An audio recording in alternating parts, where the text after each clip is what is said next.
Time once again for second helping on the Belly Up Podcast Network. Travis Reier, senior analyst for BamaOnLine.com, alongside my great friend and co-host Brent Beaird, college football analyst for First Coast News in Jacksonville, Florida. Brent, also, of course, a voter in the most prestigious honor in all of collegiate athletics, the Heisman Trophy. And Brent, we're coming off a little bit of a bye week of our own. That doesn't mean there still isn't plenty to talk about. As we typically do here on the program, we'll preview as we review. In some instances, we'll take you back even a couple of Saturdays. But looking forward to a pretty full slate coming up here on this Saturday, Brent. And not all of it conference action, but certainly the games that are being contested within the league. I would say defining matchups maybe best describes what we've got this week. Oh, yeah. Alabama and LSU for the West, Missouri and Georgia for the East. As we turn the page into November, right, Trav? And you win some championships, or at least set yourself up for divisional championships during this time for what I'm sure will be another fascinating Saturday coming up. Yeah, as the days grow shorter in the month of November, so does the list of legitimate contenders in the Southeastern Conference, sort of where the rubber hits the road, where separation truly starts to show up. And we'll get things going on the upcoming Saturday in that noon Eastern window on ESPN2. Arkansas, you talk about an eventful bye week. How about the changes on the offensive side with Dan Enos moving on from that staff, Sam Pittman trying to what feels like rearrange some of the deck chairs a little bit to just get through this season. The Hogs in search of their first SEC win. For Arkansas fans, this is a little too reminiscent of pre-Sam Pittman when Arkansas really struggled in the league there for an extended stretch. And then the Florida Gators coming off that disappointing loss in Jacksonville to rival Georgia. I know you were at the cocktail party. You took that in firsthand. I think for both these teams, you talk about the psyche maybe a little bit first and foremost.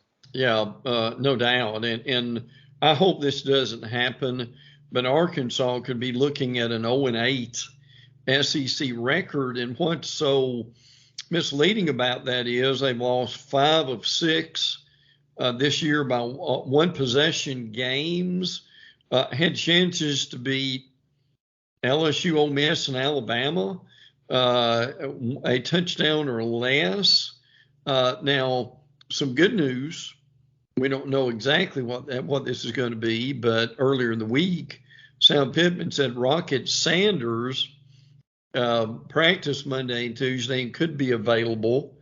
So that would be a good move.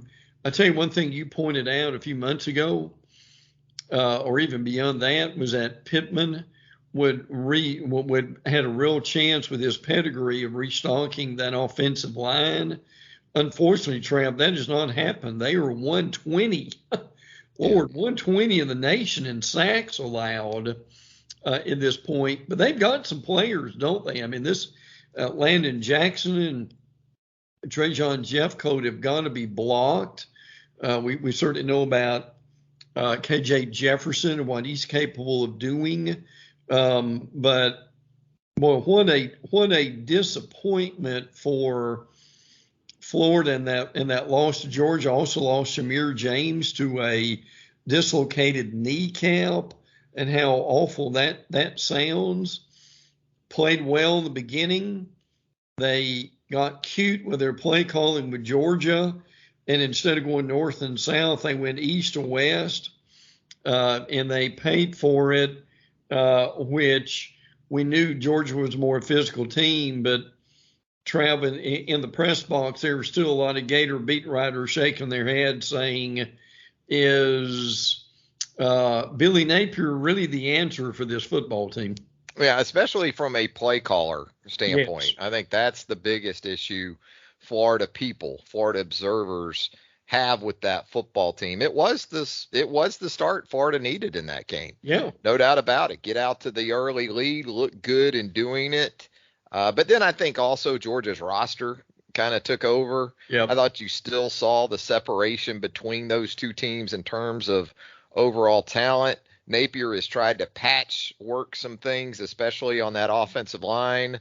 It's going to take a little more time for that program to get to that level of Georgia.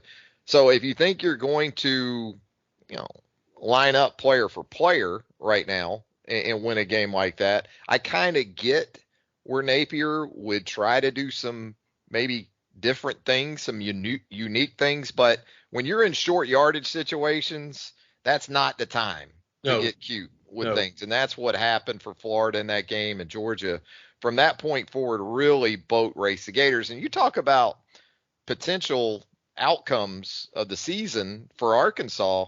Well, I tell you, Florida better get this 6th win on Saturday. Yep. Because you look at what's next for the Gators. You got LSU on the road, Missouri on the road, Florida State at home. Yes. Really need to go ahead and sew up bowl eligibility against an Arkansas team. Obviously, not playing great football. Florida really needs to, and they need to get a resurgence in their defense. They thought they would play better. That just did not happen against Georgia, and we understand that. But boy, Florida needs to get into a bowl. I tell you, Trav, it would do them good to play maybe in the Gator Bowl where they'd have a good crowd.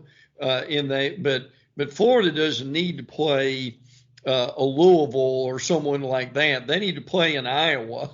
Yeah. That a team they can keep up with and they can very well beat. I'll tell you how old I am. I saw Florida and Iowa in a Gator Bowl about 40 years ago. I think it is now. It was an unusually frigid night in Jacksonville, Florida, when Hayden Fry and the Hawkeyes. I believe that was Charlie Pell's Gators. Maybe, maybe before Galen Hall, before Charlie had to step aside. But, that's bringing back some memories, Brent. Also in that noon Eastern window on Saturday, ESPN, Texas A&M coming off a much-needed home win over South Carolina last Saturday will host the Ole Miss Rebels. Ole Miss at 7-1, 4-1 in the SEC. Very much interested in the outcome in Tuscaloosa coming up on Saturday night are the Rebels. But first, this isn't a great matchup in some ways, I'd say, for Ole Miss. Ole Miss wants to run the football first and foremost. We know Texas A&M excels in that area, typically anyway, on the defensive side. So this is a dangerous game, I think, for Ole Miss. As much as anything, you talk about trick or treat and Halloween and things like that. You just don't know what you're going to get from Texas A&M on a week-to-week basis either. Boy, you really don't. And one matchup here is that Ole Miss run defense is 53 and that A&M run offense is 122. Travis, how in the world did that happen? A&M's offensive line. They've got young backs, but they're talented at A&M.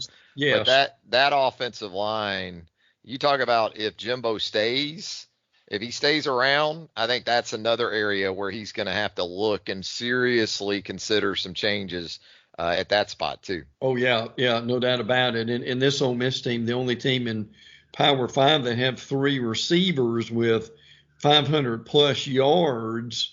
Trey Harrison and Dayton Wade have really stepped up with this too. And I think my question for Ole Miss, Trav, is Ole Miss between the ears.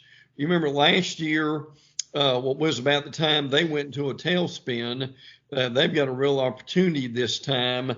And my biggest question to you too, Lane poking the bear here he loves it. In his press conference. So, Trav, my question to you is, how short will that pregame and postgame handshake be between the two head coaches? Yeah, it might be like an air high five or something. It might be a COVID handshake, from the COVID era. No, Lane can't help himself. He loves to have fun with those opposing coaches, especially Texas A&M, it seems like, of late. But again, this is a capable A&M team. Max Johnson not going to be put off or unsettled in a road environment, which certainly should be raucous. I think what helps A&M a little bit in this matchup too is that it is early, 11 a.m. local time. So the Grove isn't going to be as much of an impact. That fan base isn't going to have much of the day to get primed and ready for this one. I think that could be beneficial for Texas A&M. Although with the Aggies, sometimes even in primetime games, you wonder if the alarm clock went off. They've had that kind of hit and miss sort of starts to games, but I think it's going to be a fun one. I think it's going to be hotly contested. I think I like Ole Miss by a little bit at home, but again, we get into these tiebreaker scenarios potentially in the SEC West. I think for Ole Miss, it's still got games like this, games like Georgia coming up. Realistically, it's hard to envision the Rebels being there at the end, but keep taking care of business, and you never know. Also at noon Eastern, a lot of noon games, right, this week in the SEC. Battle of the Gamecocks. Rich Rod, Jacksonville State head coach Rich Rodriguez, going to take his team at 7-2, 5-1 in its first year in Conference USA to take on a seriously struggling South Carolina team. Boy, you talk about narratives changing on a dime, it seems like these days. The one involving Shane Beamer. And what about coaches in the state of South Carolina in general this football season? You got Dabo going off on Tyler from Spartanburg on his call-in show the other night. Beamer's kicking coolers, breaking his foot, man. These guys are a little overly amped, I'd say. And Trev, right now, Jack State is playing really well. Very well. And I give Rich Rod a lot of credit. Now, he took a gamble on this with the attendance in the stadium, but how much airtime have they gotten at the midweek? They've been Tuesday and Wednesday nights. Absolutely. Which I think is tremendous. One of the silliest things the NCAA is doing is preventing some of these teams from going to bowl games who are making transition phase. Yes. In South Carolina's defense right now, 106 of 130. Now, look, we're still talking about SEC players for South Carolina, but Trav, it doesn't have to do much to use your imagination here. What in the world is that reaction going to be if, let's say, Jack State clips them in the fourth quarter and their defense just disappears late in the game like it did against Florida? Yeah, it's one thing if you lose the Mayor's Cup for the best team in Columbia, like Columbia, Missouri, Columbia, South Carolina, but you can't lose a matchup of the Gamecocks. I mean, you got to be the better of the two Gamecocks if you're South Carolina, and that is a scenario I think Shane Beamer would rather not consider. And as you said, watching Jacksonville State, because of when they have played their games for the most part over the last month, it's easy to see that this could be a dangerous game for Carolina. Early kickoff, sleepy early kickoff in Columbia, South Carolina on Saturday to keep an eye on as well. Also at noon Eastern on Saturday, more non-conference action involving an SEC team on the SEC network. Tennessee coming off an impressive win, given the circumstances, the collapse really in the second half of the loss to Alabama a week earlier, where the Vols were dominated 27-0 over the third and fourth quarters, to bounce back on the road against a rival in Kentucky and get that win says a lot, says as much to me about the direction of that program under Josh Heupel as about anything else we've seen to this point. Bye game coming up for the Vols with UConn visiting at 1-7. Feel good opportunity for Tennessee to get the 7 wins and continue to put itself in a good position where postseason play is concerned. Yeah, absolutely. And not saying they're going to win, but Tennessee hosts Georgia in a few weeks, which could absolutely help them in bowl positioning at that point. They'll beat UConn, who's 1-7, easily too. But and I'll say this. I watched most of that Kentucky-Tennessee game, Trav, after getting back from Georgia, Florida, and Kentucky played one of their better games, or at least Devin Leary did. We'll get into that in a minute. And Tennessee still was able to win because of that running game. So, and listen, you talked about this earlier in the year that they would have to run the ball well. But Jalen Wright had 120 out of their 238. So one thing Bama didn't let them do in the second half was run the ball.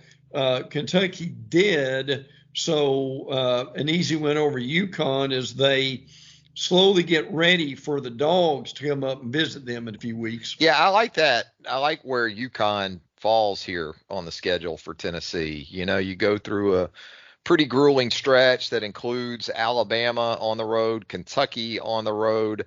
I think that's a good spot for this game, especially with what you talked about still to come for this Tennessee team on the schedule. So, yeah, good spot for the Huskies in Tennessee this week. 3:30 Eastern, the first game of a CBS doubleheader this week. Missouri at 7-1, 3-1 in the SEC, takes its shot at the reigning champs, the Georgia Bulldogs, at 8-0, 5-0 in the SEC. Georgia coming off that dominant performance over Florida in Jacksonville. Well, Missouri in a spot I don't think any of us anticipated going into the season. Kind of figured that it would be Tennessee, and we'll still find out, right? I mean, we still got some games to play in the East that are going to ultimately determine that pecking order. But for now, anyway, Missouri's going to try to do something that Kentucky wasn't close to being able to do a few weeks ago in Athens. And then, as we saw from Florida last week, not up to Georgia's standards. How competitive do you think Missouri can be in this game Saturday, Brent? Well, I think a lot of it's going to be determined by their defense, and I give Eli Drink a lot of credit. That's something he has looked at and has built. So I think they could be in the game for a while. But look, you know good well that Kirby has talked all week long about Brady Cook, Cody Schrader, and especially Luther Burden. Now, Bird may break out, but he is going to be a marked man. And I think what we saw in Jacksonville was a maturing Georgia team. Boy, certainly with Carson back getting better, the running backs are finally getting healthy and they're running the ball a little bit better. Ladd McConkey comes back at a good time. Also, but you've got Georgia's pass offense at number 7, and Missouri's pass defense is 79th. Look, my big thing with this is the biggest game for Missouri, frankly, in a decade, was when they went back-to-back trips to the SEC championship game. So what I'm wondering is, Trav, will the spotlight be way too bright for the Tigers on Saturday, because this is the first game for Missouri in 10 years. Georgia has one of these games, about 3 times a season? Yeah, this is an every week occurrence for Georgia at this point in terms of being under the microscope, being on the big stages. Missouri, I like that Brady Cook has played not only a lot of football for that team at this point in his career, he's played well. And I do think in each area they have some guys like Schrader running the football, like Burden catching it. You're talking about a couple of 1,000-yard seasons for those guys. Schrader's going to go for 1,000 before it's all said and done as a back. Burden's going to go over the 1,000-yard receiving mark. Still, you got to win matchups up front, and kind of like Kentucky and Florida before them, I just don't see Missouri having enough of those kind of guys. No. I think for Missouri, what needs to happen is Georgia to revert back to some of the slow starts that we've seen. That will define everything, I think, in this game. If Georgia gets off to even a decent start, I think this game is going to be pretty decisive, not too deep into the football game on Saturday in Athens. 4 o'clock Eastern on the SEC Network Saturday. Auburn travels to Nashville, fresh off its first SEC win of the Hugh Freeze era. A couple of touchdown defeat over the Mississippi State Bulldogs last Saturday at Jordan-Hare Stadium. Vanderbilt still in search of that first SEC win. We need Vandy and Arkansas maybe to play each other this year to kind of prevent potentially a couple of teams in the league going winless. Yeah, boy. And Vandy had just really been in a spiral. We had a little bit of hope for them early on, but they may be going to an 0-8. And Arkansas, unfortunately, may be doing the same thing. You mentioned the quarterback situation. I mean, they've gone from A.J. Swan to Ken Seals, and now they've got a kid named Walter Taylor III that is a behemoth, I understand. He's 6'6", 6'7"? Yeah, 6'7", 235, Trav. How about that? But the reality is, for Hugh Freeze, is Hugh finally stopped the quarterback merry-go-round, ended up with Peyton Thorne, who frankly played better. Now, but here's the thing. Auburn's got a pretty easy schedule coming up the rest of the year until they get to Alabama. The beat writers would tell you that this could be an Auburn team end up 6-6 or 7-5 and go to a bowl, which during that losing streak they had a few weeks ago, would that be considered progress for Hugh's first year? Yeah, I think a bowl game is progress, is a good thing for Auburn in year one under Hugh Freeze. I'm going to take the passing game improvement with a grain of salt because I think we both know that when you look at Mississippi State defensively, that is the area that you want to get after for the Bulldogs, is more the back end. I will say this, Jarquez Hunter going for $144 against that State defense, that says something to me. It does. That's impressive. And so, look, Auburn goes to Nashville. We'll find out a little bit about the character of this Auburn team coming off that win over Mississippi State. It's a game Auburn should win at Vanderbilt, but I don't think we're at the point in Freeze's turnaround of this program where, and I heard him talk about it earlier in the week too, he's scared to death of Auburn. And I think he's hoping that his team not picks up on fear or anything like that, but understands that, it is not at a point where it can take a team like the Commodores for granted. Hey, let's also get into a little bit of that 7:30 window, that primetime window, before we get to the centerpiece of Saturday's action in the SEC. Kentucky trying to stop the spiral at this point at 5-3, 2-3 in the league after its latest loss to Tennessee last Saturday night. Kind of the same situation for Mississippi State. I guess if you're Kentucky, we talked about it with Auburn and Thorne having success against Mississippi State's pass defense. You said it, Leary for Kentucky putting up some big numbers in that loss to Tennessee. Might we see some carryover for the Cats in that regard in this matchup with the Bulldogs? Yeah, I think that's very possible.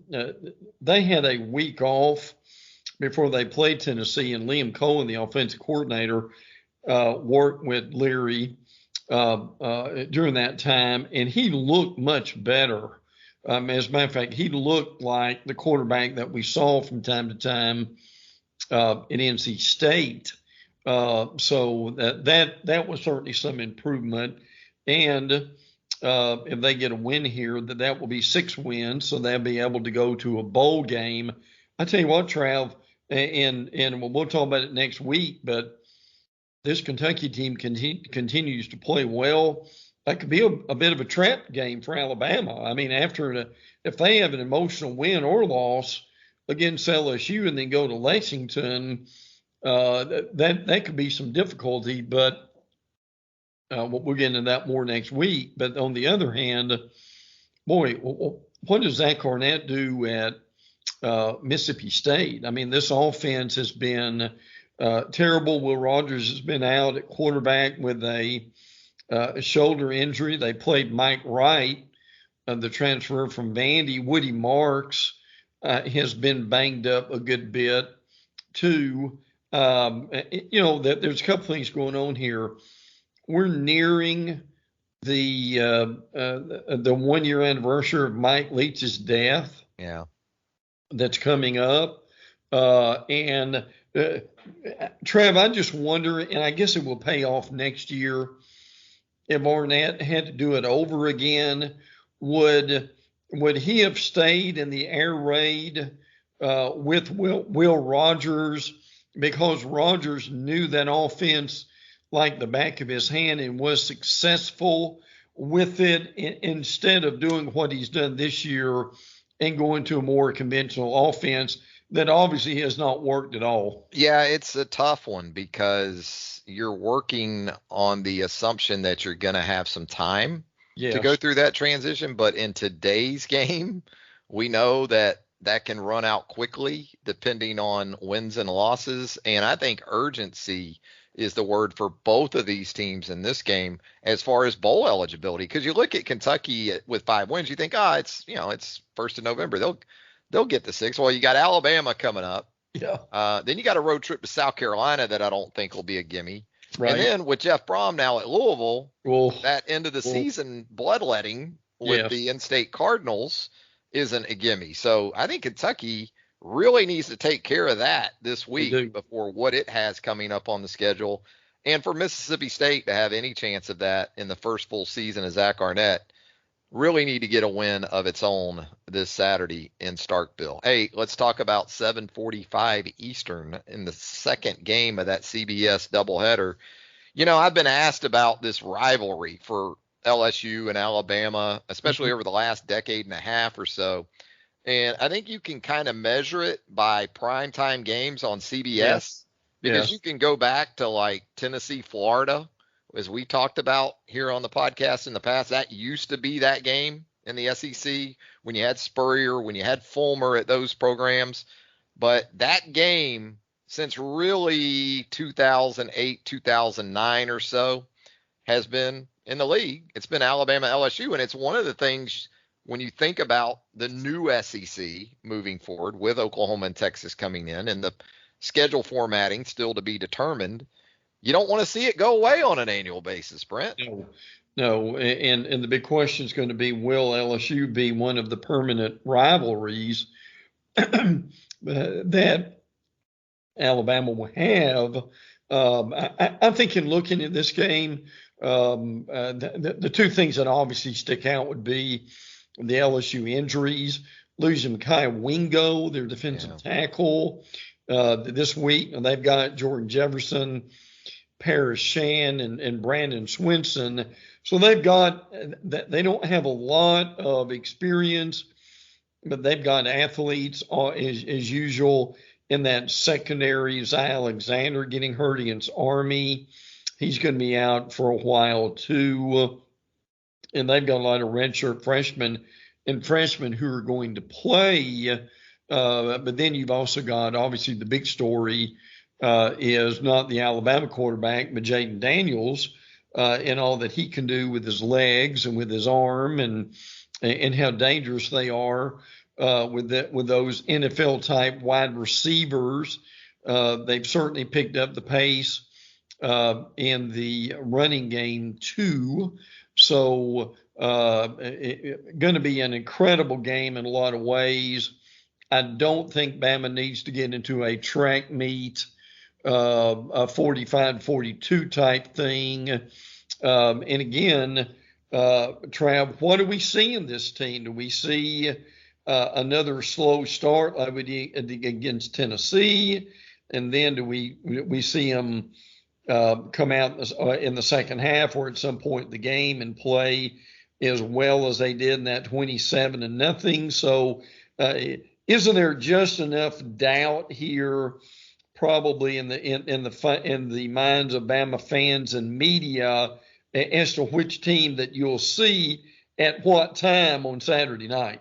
Well, it's a 3-point line. Alabama's a 3-point favorite at Bryant-Denny Stadium. So that kind of tells you that the public in Vegas anyway see this as pretty much a dead even matchup. I think as much as we're going to talk about, and understandably so, the passing attacks for both of these teams, especially where explosive play capability is concerned, I'm telling you, man, I think the quarterback running back dynamic, especially for LSU, is something that I'll be focused on because there's this perception that in last year's game, Daniels just lit up Alabama, throwing the football, running the football, really throwing it. That wasn't the case. I don't think LSU averaged more than 6 yards per pass attempt in that game last season.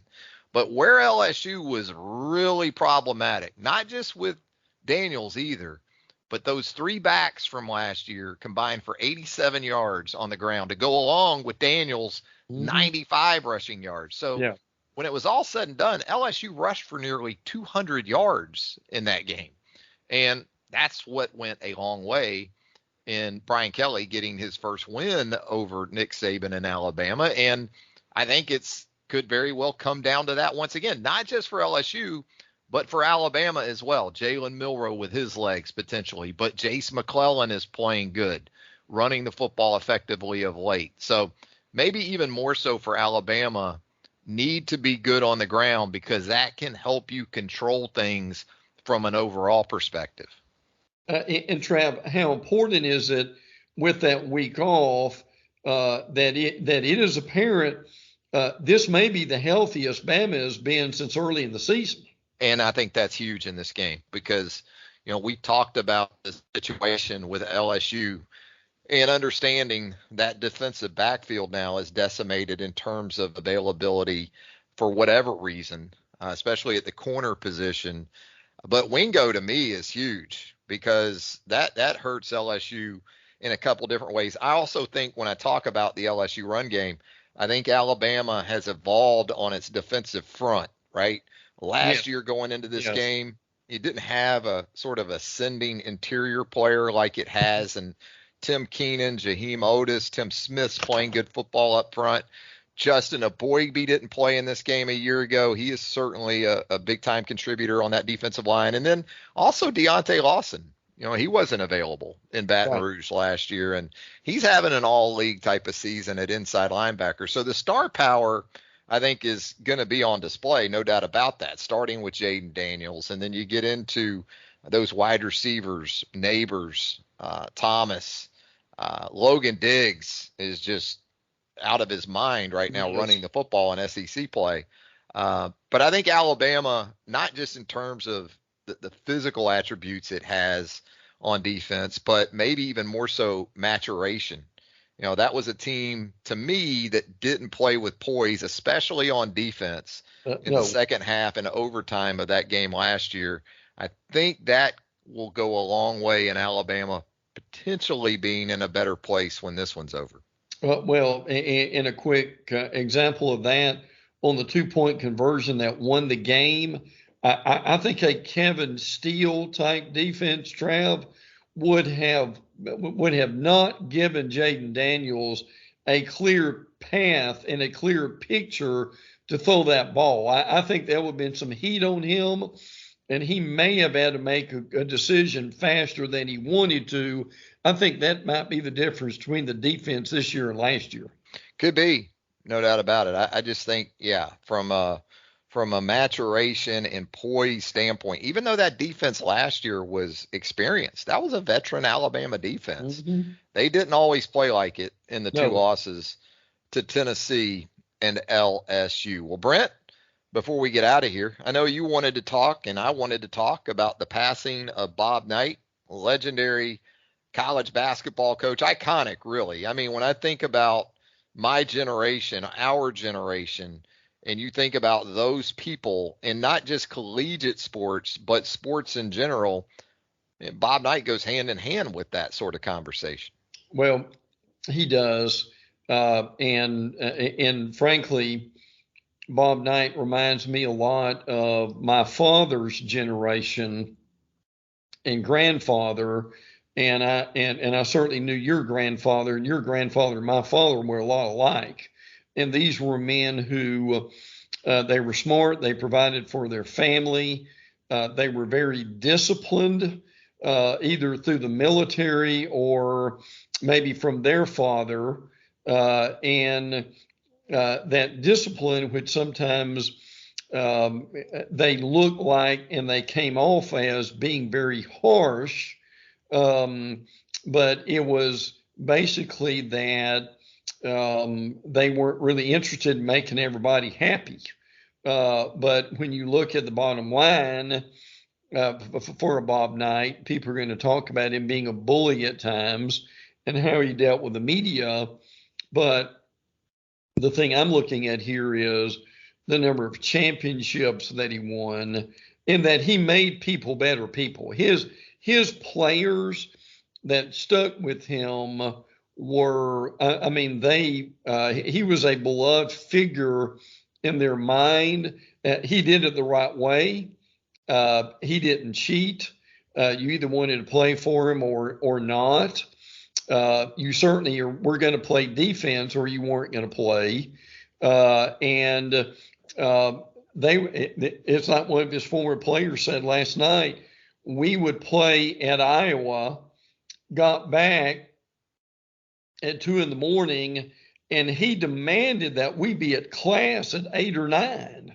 There wasn't any sleeping in at that point. So obviously he was very tight with Coach K and their relationship.